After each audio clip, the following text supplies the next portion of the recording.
Senior NTR తర్వాత ఆ ఫ్యామిలీలో స్టార్ అయిన హీరో నందమూరి బాలకృష్ణ.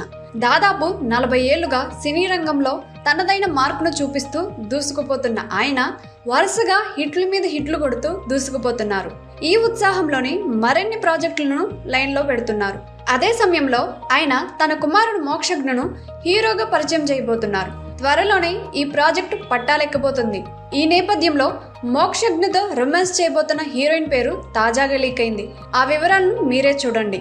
సీనియర్ ఎన్టీఆర్ తర్వాత ఆ ఫ్యామిలీ నుంచి ఎంతో మంది హీరోలుగా సినిమా రంగంలోకి ఎంట్రీ ఇచ్చారు. వారిలో పలువురు మాత్రమే స్టార్లుగా సత్తా చాటుకున్నారు. ఇలాంటి పరిస్థితుల్లో తన కుమారుడు మోక్షజ్ఞ కూడా హీరోగా రాబోతున్నాడని బాలయ్య కొన్నేళ్ల క్రితమే అధికారికంగా ప్రకటించారు. దీంతో అతడి రాక కోసం ఫ్యాన్స్ అందరూ ఆసక్తిగా ఎదురు చూస్తున్నారు. నందమూరి మోక్షజ్ఞకు సంబంధించిన ఫోటోలు కొన్నేళ్ల క్రితమే సోషల్ మీడియాలో చక్కర్లు కొట్టాయి.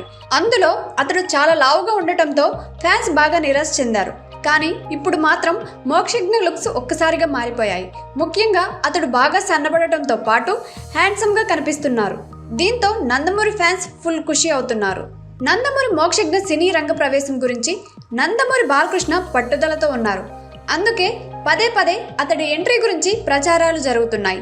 ఇదంతా తెర ముందు జరిగితే తెర వెనుక మాత్రం మోక్షజ్ఞ నటనలో డాన్స్, ఫైట్స్, డైలాగ్ డెలివరీలో శిక్షణ తీసుకుంటున్నారు.